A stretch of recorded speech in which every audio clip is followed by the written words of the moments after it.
رمضان عرفان رمضان عرفان رمضان عرفان رمضان عرفان رمضان عرفان رمضان.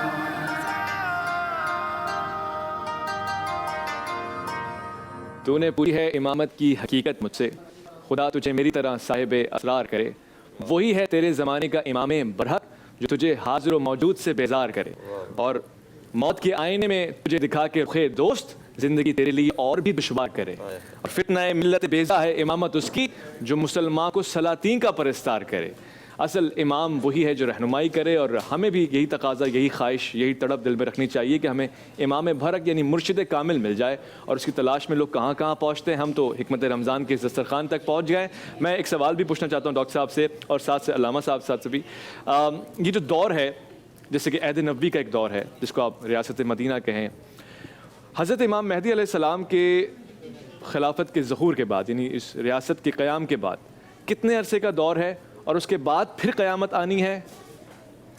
دیکھیے، احادیث میں مختلف روایات ہیں، لیکن 7 برس کا ذکر احادیث میں ملتا ہے. اچھا.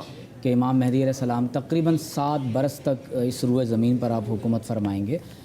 اور امام مہدی علیہ السلام اور حضرت مسیح علیہ السلام کا جو دور حکومت ہے کہ جس میں اللہ تبارک و تعالی اس پوری روئے زمین پر اسلامی حکومت کو غالب فرمائے گا، اور پوری زمین کو عدل سے بھر دیا جائے گا. صحیح. یہاں تک احادیث میں آتا ہے کہ نبی کریم صلی اللہ علیہ وسلم کے دین کا اس قدر غلبہ ہوگا اور اس قدر دنیا میں امن و امان قائم ہوگا کہ سانپ جو ہے وہ ڈسنا ختم کر دے گا. سانپ اپنا اثر ہی چھوڑ دے گا. جی، سانپ اپنا اثر چھوڑ دے گا، وہ بچوں کو اور لوگوں کو یعنی کاٹنا جو اس کی ایک فطرت میں سے وہ اس کو ترک کر دے گا، اور زمین اپنے خزانے اگل دے گی.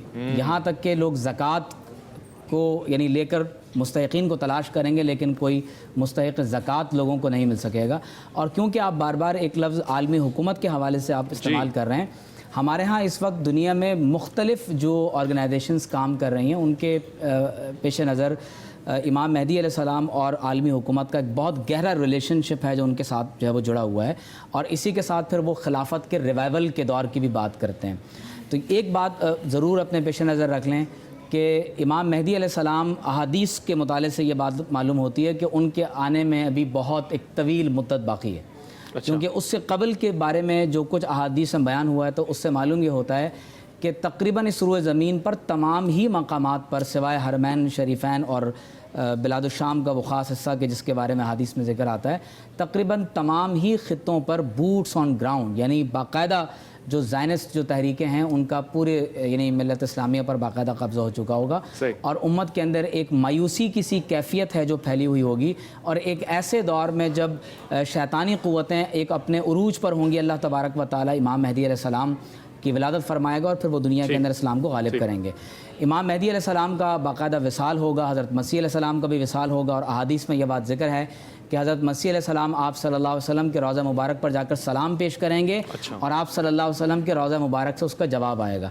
تو امام مہدی علیہ السلام کا عہد مبارک اور اس کے ساتھ کئی ایک جنگیں ہیں جو احادیث میں یعنی بیان ہوئی. فرمایا کہ عمران بیت المقدس خراب یثرب، فرمایا خراب یثرب خروج الملحمہ. فرمایا کہ اگر بیت المقدس میں آباد کاری ہونے لگے، بعض محدثین نے اسے اسکالرز نے اسے اسرائیل میں یہودیوں کی آباد کاری کے ساتھ بھی اس کو جو ہے وہ جوڑا ہے. فرمایا کہ اگر بیت المقدس میں آباد کاری ہونے لگے تو فرمایا کہ مدینہ منورہ کو یثرب کہا گیا حدیث میں اس مقام پر.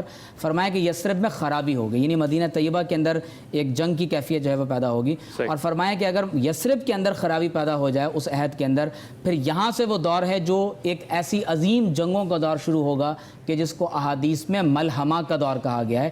ایک ایسا دور کہ جس میں پوری دنیا جو ہے وہ تقریباً یعنی آپ جنگ عظیم اول، دوم اور سوم کو بھول جائیں گے. اچھا. کیونکہ 9/11 کے بعد جو تھرڈ ورلڈ وار کا دور شروع ہوا، آپ اس جنگ عظیم سوم اور اول اور دوم کے دور کو بھول جائیں گے. اتنی بڑی بڑی جنگیں ہوں گی جو امام مہدی علیہ السلام کی آمد سے پہلے ہوں گی. اور امام مہدی علیہ السلام کے دور میں غزوہ ہند کا وعدہ کیا گیا ہے، قسطنطینیہ کا وعدہ کیا گیا ہے جس کا میں نے احادیث میں ذکر کیا. اور ہمارے ہاں بعض لوگ جو احادیث کا انکار کرتے ہیں امام مہدی سے متعلق، تو اس لیے وہ غزوہ ہند سے متعلق احادیث کا بھی انکار کر دیتے ہیں. جبکہ احادیث میں اس بات کو واضح کر دیا گیا کہ ایک ایسا امام ہوگا، ایک ایسا خلیفہ ہوگا کہ جو بیت المقدس کو فتح کرے گا، اور بیت المقدس کی فتوحات کے بعد پھر وہ ہندوستان کو فتح کرنے کے لیے اپنی فوجیں ڈپلوائے کرے گا، اور ہندوستان سے وہ جو فوجیں ہندوستان کو فتح کر لیں گی، اس کے بعد دوبارہ جب واپس پلٹ کر آئیں گی تو دجال کا خروج ہو چکا ہوگا، اور یہی وہ دور ہوگا کہ جس میں اللہ تعالیٰ حضرت مسیح علیہ السلام کو دوبارہ آسمان سے زمین پر بھیجیں گے۔ بہت خوبصورت حضور، ایک گفتگو کا ایک پہلو ہمارے سامنے اور بھی آیا، نظر تو ایسا آ رہا ہے کہ جب حضرت مہدی علیہ السلام کا ظہور ہوگا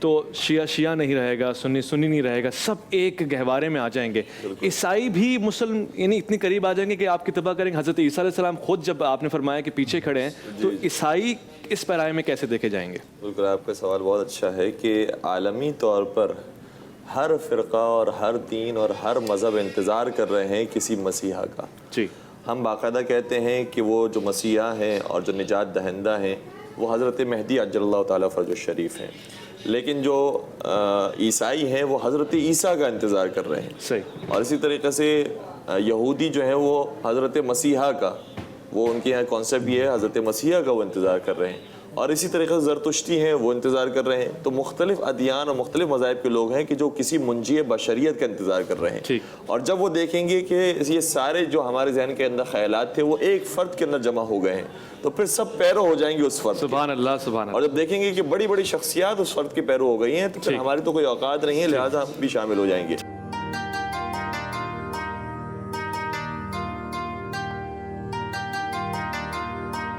عرفان رمضان، عرفان رمضان، عرفان رمضان، عرفان رمضان، عرفان رمضان، عرفان رمضان۔